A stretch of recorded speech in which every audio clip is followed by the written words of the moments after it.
Download aplikasi Kontan sekarang di App Store atau Play Store.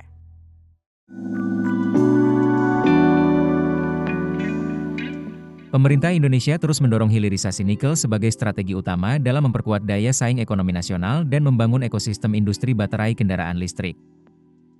Program hilirisasi nikel yang dimulai pada masa pemerintahan Presiden Joko Widodo dan dilanjutkan oleh Presiden Prabowo Subianto diyakini dapat menjadi motor penggerak transformasi ekonomi Indonesia.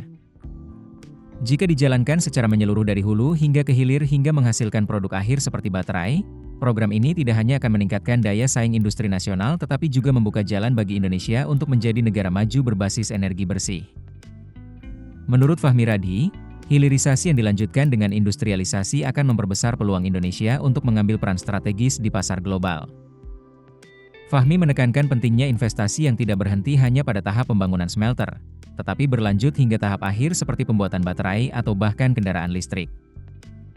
Ia juga menyoroti pentingnya transfer teknologi sebagai bagian dari strategi jangka panjang. Dalam 5 tahun, tenaga kerja Indonesia diharapkan sudah mampu sendiri untuk menghasilkan baterai listrik. Dengan cadangan nikel dan mineral penting lainnya yang melimpah, Indonesia berada di posisi ideal untuk menjadi pemain utama dalam energi hijau global.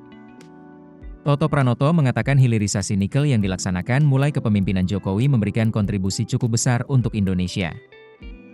Namun, pertumbuhan industri ini harus dibarengi dengan tata kelola yang baik dan perhatian terhadap dampak lingkungan serta manfaat bagi ekonomi lokal. Langkah ini tidak hanya mendukung transisi menuju energi hijau, tetapi juga membuka jalan menuju status sebagai negara industri maju. Ini sejalan dengan komitmen Net Zero Emission 2060, pengembangan industri baterai dan kendaraan listrik menjadi bagian penting dalam transisi energi Indonesia. Keputusan bisnis terbaik datang dari data, bukan tebakan. Mudah berlangganan Business Insight dengan subscribe with Google.